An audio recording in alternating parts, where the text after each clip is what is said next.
Hello guys, Call of Duty Black Ops Kid here, coming at you with an Xbox Series X video, release date, price, pre-order, controller, and everything you know about the Xbox Series X.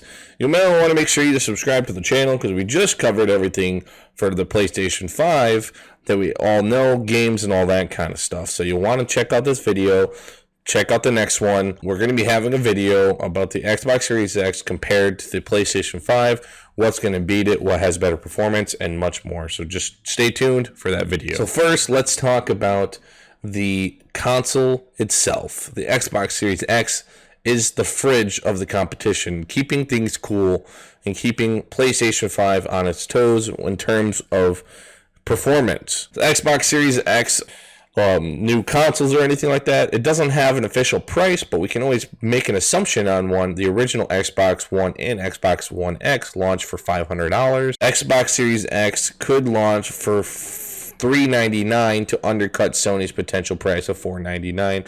Although I don't see that happening, but also there's things in the company for Xbox like Xbox Live, Xbox Game Pass, and at Project xCloud. Also, just recently, Phil Spencer talked with IGN about them beating or matching PlayStation 5 pricing.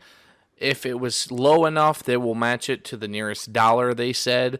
So expect the consoles' prices to be exactly the same, or Xbox being slightly underneath the competition. So things could be sold cheaper to make a better profit than PlayStation 5 by undercutting itself and selling their consoles for less money. That's not uncommon. The PlayStation 3 did that. Even when the console sold for $600, they were still losing like $200 per console. So that's not uncommon. But I don't see it selling for $399. I'd see it selling for about the same price as the PlayStation 5. $499 makes sense, which we talked about in the other video. But there was things, the Xbox All Access program, which let you finance an Xbox Series X or an Xbox One X for $19.99 per month. And all access members can upgrade to the Xbox Series X starting holiday 2020 once they've made 18 payments. So that could be actually true that it's about $399, but I highly doubt, more likely to $499 or even higher. This is all speculation up until this point because there is no 100% proof. Although one thing, Major Nelson on Twitter announced that the Xbox product page in some regions inaccurately lists the launch price for Xbox Series X as Thanksgiving 2020. We're committed to launching holiday 2020, so most likely November 20th along with the PlayStation 5 or sometime in December. There isn't 100% on anything, although I did see a picture saying that it was coming out Thanksgiving 2020, but who knows whether or not this is actually true, although it's coming before the end of the year of 2020, and there is no delays whatsoever. The specs for the Xbox Series X boast a 4K resolution at 60 FPS, which is actually requires a powerful PC. We'll talk about the specs here in a second. And some games will go up to even 120 frames per second and be able to enable variable refresh rate, dynamic latency input, and some other things from Zen 2 architecture from AMD. The processor is an 8-core, 3.8 gigahertz AMD Zen 2 processor. It is a 12 teraflop AMD RDNA 2 graphics card, which if you actually look up a 2080 Super teraflop, 11.1 teraflops. So it's not as fast as a 2080 Ti, but pretty damn close. A 2080 Ti is 13.45 teraflops, which is actually pretty damn insane considering this is an Xbox console. It has the same RAM as the PlayStation 5, 16 gigabytes of DDR6 memory, 1 terabyte custom NVMe SSD with ray tracing as a maximum resolution for 8K, as well as custom as an optical 4K UHD Blu-ray drive, external storage, hard drive for original Xbox One and Xbox One X games to be on the HDD, 120 frames per second maximum frame rate, as well as quick resume for suspended multiple games up to like 5 or 6 games, dynamic latency input, so like super incredibly no lag, and variable refresh rate for monitors and stuff like that. The new features of Xbox Series X is probably, I would say, the quick resume for multiple games. I don't know if PlayStation 5 really even showed anything upon this. It might be able to do a couple, but not as many as Xbox Series X. The combination of CPU power, SSD speed, and dynamic latency input makes you actually see how well you can actually respond to all this horsepower.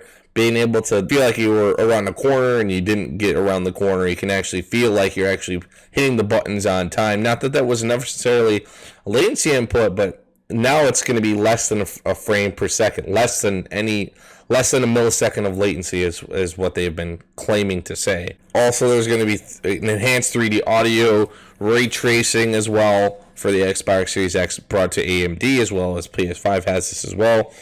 And Xbox Series X controller launches with the share button.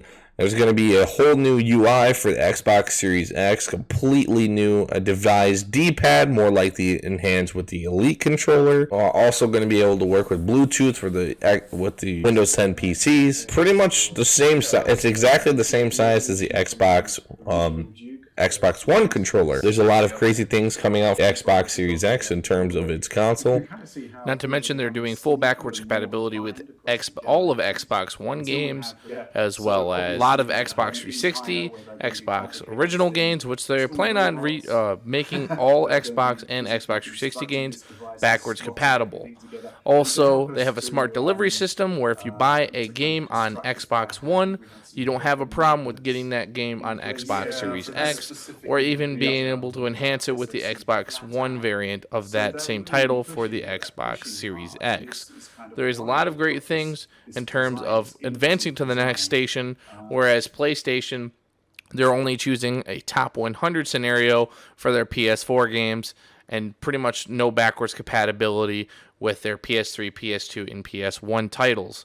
So Xbox is definitely leading in terms of backwards compatibility and features in that set. They're doing a whole revamp of the UI just like the PlayStation's doing, so we're going to have to see some Xbox Series X games, which they've shown off Assassin's Creed Valhalla, whether or not you should claim that's a gameplay trailer. They said this game is going to be targeting 4K at 30 FPS, which as long as it's a 30 FPS constant, it won't be too bad. But horsepower, it's crazy to think that a game like Assassin's Creed's only going to be able to do 30 FPS. If it's 4K at 30 FPS constant, I want to see whether or not they're accommodating that because of the PlayStation 5, or they just want to try and keep it at 30 because that's what they feel like is going to be comfortable for the both consoles. But there's Masquerade Bloodlines 2, Dirt 5, Yakuza Like a Dragon, Halo Infinite, which looks amazing. Obviously, it's been in development for quite a while, since Halo 5. Senua's Saga Hellblade 2 seemed like it was something amazing. Actually, it had some in-engine gameplay, which looked amazing. The first one was by far insane.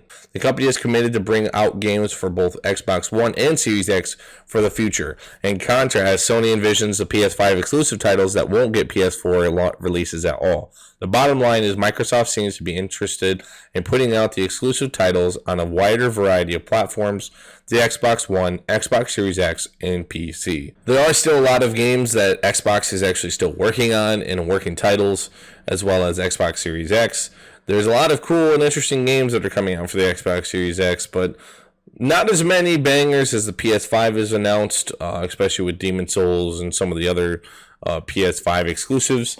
So that's one thing to kind of be considering about. The Xbox is definitely lacking in terms of official IPs and stuff like that. Xbox Series X seems to bring the horsepower, the brand new controller, and maybe something even on par with the UI of the PS5. The lack of games seems to be kind of getting onto Microsoft's territory, because if you don't have a lot of exclusive games, a lot of people aren't going to switch to the console, although some people are actually persuaded by Microsoft because of the Xbox Series X horsepower. Also the Xbox Game Pass, Xbox Ultimate Pass, Xbox PC Pass, which myself personally, the Xbox Ultimate myself, and have been doing it since the announcement and release date of the Xbox Ultimate. What do you guys think about the Xbox Series X? We'll have a video coming out very soon of the Xbox Series X versus the PS5, so you don't want to miss that.